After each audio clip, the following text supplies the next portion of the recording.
DNA analysis uncovered forgotten secrets the moment scientists lifted a handful of bone fragment from a quiet Washington family cemetery. In that instant, they realized the story of this place was far from over. The investigation at Harewood in West Virginia had already revealed unmarked graves linked to George Washington's extended family. But when modern sequencing touched those remains, the results pushed researchers into territory that left even public commentators like Tucker Carlson stunned. Experts reviewing the early data said it felt as though they were opening a locked drawer in real time. With every new test, it became clear that something far larger had been hidden within those fragments. There is more to the Washington legacy than history books ever recorded. What did the laboratories uncover? Let's find out. Digging into silent ground. A trowel scraped sharply against compacted earth, and a small cluster of bone fragments rolled into view. The excavation team froze. This was Harewood, the historic Washington family cemetery in Charlestown, West Virginia. The 1999 excavation had already been conducted with extreme caution, but that single moment, soil giving way to bone, changed the entire pace of the operation. The crew had come to confirm the location of Samuel Washington's grave, using ground-penetrating radar to guide them. Early scans revealed clear anomalies beneath the surface, rectangular shapes consistent with burial shafts. But no one knew how many individuals might still lie within those plots or how complete the remains would be after more than a century of disturbance. What the team did not yet realize was that this would be the first step toward uncovering forgotten secrets of George Washington's heritage. Radar markers were flagged, the turf was lifted, and careful digging began on a cool morning. Within only a few inches, the soil shifted texture. The gray loam gave way to softer pockets, suggesting past intrusion. As the excavators moved along their grid, bone fragments appeared in clusters, some barely an inch long, others larger but heavily worn. All showed signs of long-term decay. The early and 19th century relocation of the Washington family grave had left the site in a complicated state. Historical notes from 1882 described the transfer of marked burials to a new family plot. But those same notes also made clear that not everything had been moved. Some graves had collapsed, some coffins had deteriorated beyond recognition, and some burials had never been fully recovered. This meant the team was stepping into a landscape where historical records and physical evidence did not always align. The first fragments were gathered painstakingly, mapped, photographed, and placed into labeled bags. Every bone, no matter how small, had to be documented in its exact position. The field director reminded the team that these fragments belonged to individuals once fully interred at this site. Although the 1882 relocation had removed primary remains, the soil still held what archaeologists call residual burials, pieces unintentionally left behind. These bone shards were remnants of lives disrupted by earlier generations' attempts to reorganize the cemetery. As excavation units expanded, more of these pieces emerged, some from adults, others possibly from younger individuals. None were complete. This matched what historians had long suspected. When the graves were moved in the 19th century, workers focused primarily on identifiable elements, larger bones, coffin hardware, markers. Smaller fragments were often overlooked, mixed into the soil, or too degraded to collect. By 1999, what remained underground was a patchwork of long-disturbed burials. Each fragment received meticulous care. After documentation, each bone was brushed, sealed in archival packaging, and transferred to the conservation table. Specialists examined them for breaks, staining, or signs of earlier handling. Some bones displayed soil compression. Others showed sharp edges indicative of disturbances from the 19th century relocation rather than the modern excavation. This meant many fragments had already been exposed once before, more than a century earlier. Once catalogued, the remains were stored securely. There was no attempt at reburial, not out of disrespect, but because the fragments were too incomplete. Without full anatomical sets or intact grave structures, traditional repatriation was impossible. Instead, the bones were preserved in controlled conditions, awaiting future technology that might unlock their secrets. DNA testing at the time simply wasn't advanced enough to extract meaningful information from materials so degraded. Many fragments were no larger than a fingertip. The genetic methods of the late 1990s offered little hope. When the excavation concluded, the site was refilled and restored. The documentation, however, was extraordinarily thorough. Soil layers, bone positions, measurements, and every relevant detail entered into the official report. The day ended without fanfare. The team knew they had unearthed pieces of Washington family history, but those pieces were incomplete, more puzzle fragments than a coherent picture. Yet buried in those catalog numbers and sealed bags, something waited. Decades later, when modern DNA technology finally caught up, researchers reopened those storage boxes. And what they discovered shifted the story in a way no one at that dig site could have predicted. From field notes to forensic labs. When the archived bone fragments arrived at the U.S. Armed Forces DNA Identification Laboratory, AFDIL, everything changed. The tone shifted from archaeological recovery to forensic precision. What had once been field evidence, carefully labeled and boxed, was now placed under the care of geneticist Courtney Cavagnino and her team. AFDIL specializes in analyzing some of the most degraded human remains from historic and military contexts, using strict protocols, filtered air, and contamination-controlled rooms. These samples required exactly that level of discipline. They were small, fragile, and biologically ancient, meaning the lab was essentially racing against time. From the start, the team understood that traditional DNA profiling would not work. The fragments were too weathered, their genetic material broken into microscopic pieces. Bacteria had colonized the bones over the decades, introducing foreign DNA that overwhelmed the limited human sequences inside. This is common with historic remains, especially those underground for more than a century. When technicians began initial extractions, they saw exactly what they expected: extremely low human DNA content, with bacterial DNA dominating the samples. Courtney's team approached the problem with methods designed for severe degradation. Instead of using standard STR testing, they applied targeted capture techniques that focused on three key markers. Y chromosome data traces the paternal line. Mitochondrial DNA passes down the maternal line. Autosomal SNPs, scattered across all chromosomes, used for kinship analysis. These methods rely on molecular hooks that bind only to human DNA fragments matching specific sequences, pulling them away from the overwhelming bacterial background. Because the fragments were so old, the team repeated extraction cycles multiple times to ensure every recoverable human fragment was collected. Sequencing the fragments required high-throughput platforms capable of reading DNA pieces only a few dozen base pairs long, a capability impossible in earlier decades. The machines produced thousands of tiny reads that analysts later had to align and filter manually. Some sections produced clean patterns. Others required more careful separation of human and environmental DNA. Collaboration was critical. Family tree DNA researchers joined the effort, contributing expertise in Y chromosome lineage reconstruction. Under Courtney's direction, her team followed the same standards used for high-risk military identifications, ensuring no contamination and no room for error. As sequences formed into recognizable profiles, patterns began aligning with what is known about the Washington genetic line. But raw data alone could not tell the story. Every mismatch, absent segment, or unusual pattern required careful statistical evaluation. With degraded DNA, missing sections are normal, and damaged bases can resemble mutations that never existed. Still, despite the obstacles, the methods worked. The team successfully recovered a strong set of Y chromosome markers confirming paternal lineage, mitochondrial sequences confirming shared maternal ancestry, tens of thousands of autosomal SNPs enabling detailed kinship modeling. Reading the lines, what the data showed. Analysis began with YSTR profiling. These short tandem repeats on the Y chromosome produced a clear readout of the paternal line. Paired with inferred YSNP markers, the results generated likelihood ratios in the millions, decisive by forensic standards.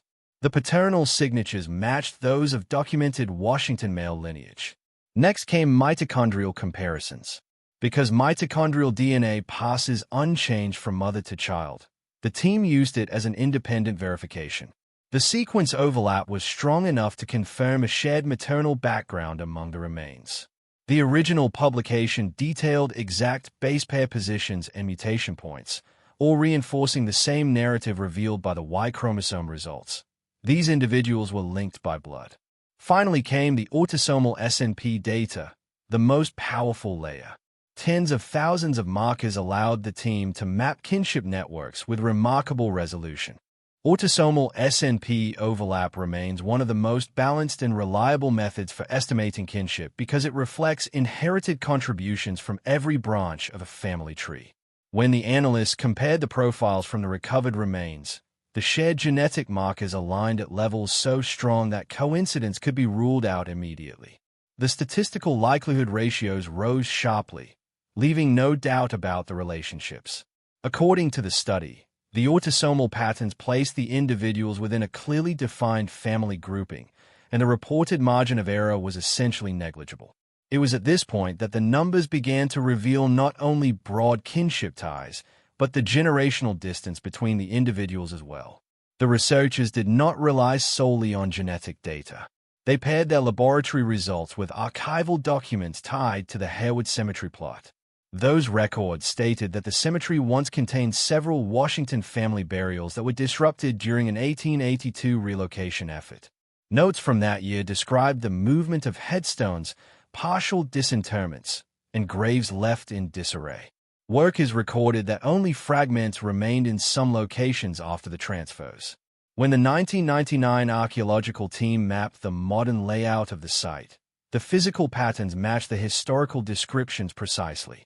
The scattered distribution of bone fragments aligned with the documented 19th century relocation attempt. By combining the genealogical records and the laboratory results, the researchers created a two-track framework. The cemetery documents outlined who should have been buried there, while the DNA profiles confirmed who was actually present. The study clearly stated that results were consistent across all three genetic systems: paternal, maternal, and autosomal. No line of evidence contradicted another. Every dataset pointed toward the same family structure. The analysts presented their statistics using the precise technical language required in peer-reviewed research. Every probability value, allele count, and mutation step was carefully documented. The YSTR data showed a stable paternal signature across the entire group. The mitochondrial sequences matched a known maternal haplogroup that aligned with historical expectations.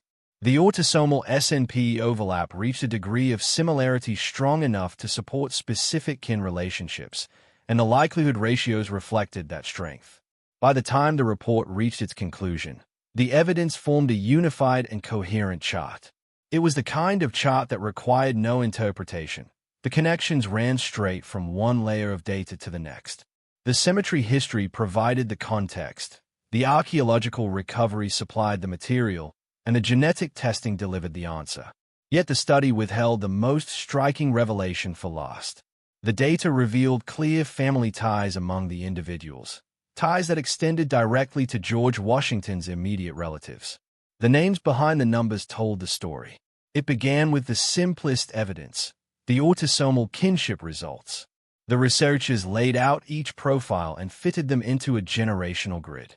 The overlap patterns indicated that the primary skeleton belonged to a Washington family male in his later years. According to the study's breakdown, the markers matched a man with close paternal ties to the branch associated with the Harewood estate. This pushed the researchers toward the 19th century family records, which listed several adult male burials later disturbed during the cemetery relocation. The genetic spacing corresponded precisely with that era. Then came the breakthrough.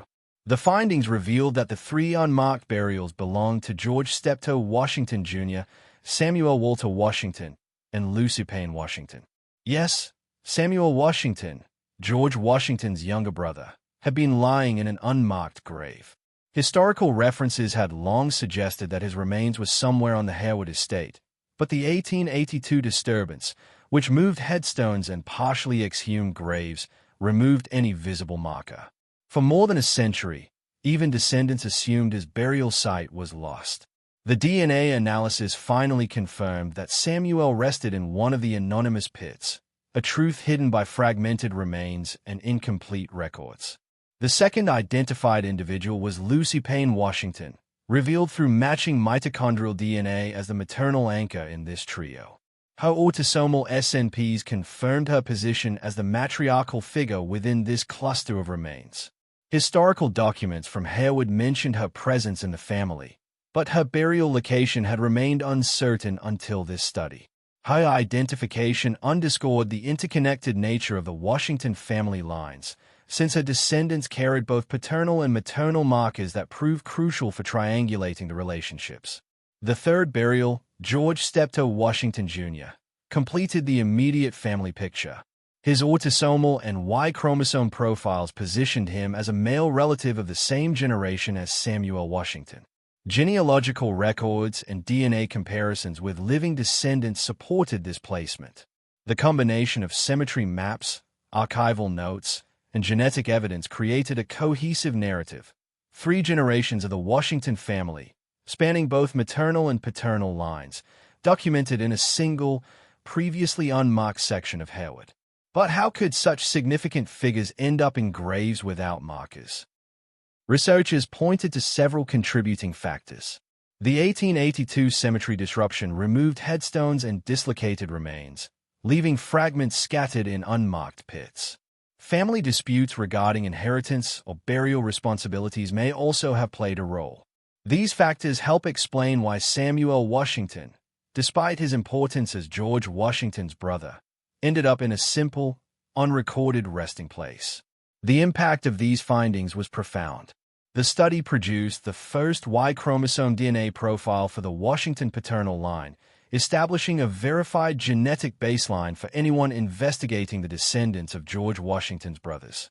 It provided living family members with definitive proof of their lineage.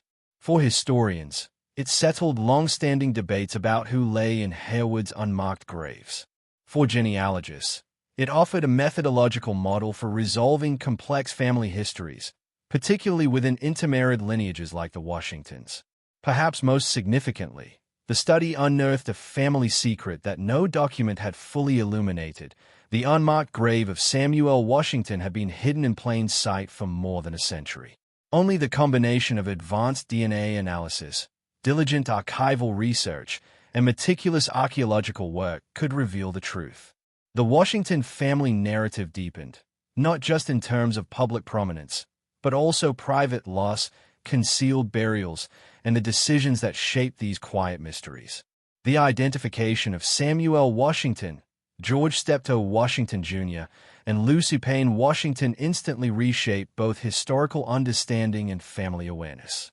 For more than 100 years, their remains lay anonymously beneath the soil of Harewood Cemetery, obscured by fragmented bones, disrupted headstones, and fading records. With DNA now providing firm confirmation, descendants gained the clarity they had long sought, while historians could anchor decades of speculation in verified fact. One immediate outcome was renewed interest in the Washington family tree. Before this study, genealogists relied solely on written documents, wills, estate maps, burial registries, many of which were incomplete or contradictory. The DNA analysis created a reliable framework for confirming direct maternal and paternal lineage within this branch of the family. Y chromosome profiles and autosomal SNP overlap revealed exactly how George Steptoe Washington Jr., Samuel Washington, and Lucy Payne Washington were related to living descendants, especially Samuel Walter Washington. These results not only confirmed older assumptions, but corrected smaller inaccuracies, such as misassigned relationships and uncertain burial locations. For descendants, the discovery carried deep emotional meaning. Many had grown up hearing stories of missing graves. Confirming that Samuel Washington lay in an unmarked pit allowed families to finally fill in missing pieces of their lineage. Interviews with those familiar with the research suggested that privately held family records were updated to reflect these identifications. It was a rare example of modern science resolving a genealogical mystery stretching back centuries. Historians, too, took notice. Scholars of early American families saw the findings as a powerful demonstration of how DNA can complement traditional archival research. Before this study, unmarked graves tended to remain anonymous, forcing historians to rely on educated guesses. The Harewood case showed that even fragmentary remains can produce definitive results when analyzed through YSTR, YSNP, mitochondrial, and autosomal markers. It also emphasized the importance of detailed excavation and documentation, as the 1999 recovery efforts had preserved the material necessary for modern testing. Beyond academic implications, the discovery prompted broader reflections about memory, burial practices, and how families manage their histories. Samuel Washington's unmarked grave illustrates how shifting property boundaries, inheritance disputes, or pragmatic choices can lead to prominent individuals being forgotten in the landscape. While uncommon, unmarked graves among well-known families were not unheard of, especially on estates with overlapping generations and complex family structures. DNA now filled in what written records could not. The study also established a database for future research. The Y chromosome profile inferred from Samuel Washington's male descendants provides a reference for examining other Washington family lines. This could inform research on inheritance patterns, family mobility, and connections between distant branches of the extended Washington lineage. Likewise, the autosomal S&P dataset from the recovered remains can help future historical DNA projects verify lineages from the 18th and 19th centuries. For the public, the story resonated because it revealed a hidden, human side of one of America's most iconic families. The revelation that George Washington's younger brother remained unidentified for over a century serves as a reminder that history often leaves silent gaps that only diligent research and modern science can fill. For the Washington family, historians, and descendants, the fragments that once sat untouched in storage have now become vivid connections to the past. In the end, science identified the remains, clarified the lineage, and exposed a long-hidden family secret. But the findings also raised new questions. What other unmarked or forgotten graves lie scattered across historical estates? How many stories like Samuel Washington's remain buried, awaiting the combined power of archaeology, archival research, and DNA analysis to bring them to light? Let us know your thoughts in the comments below.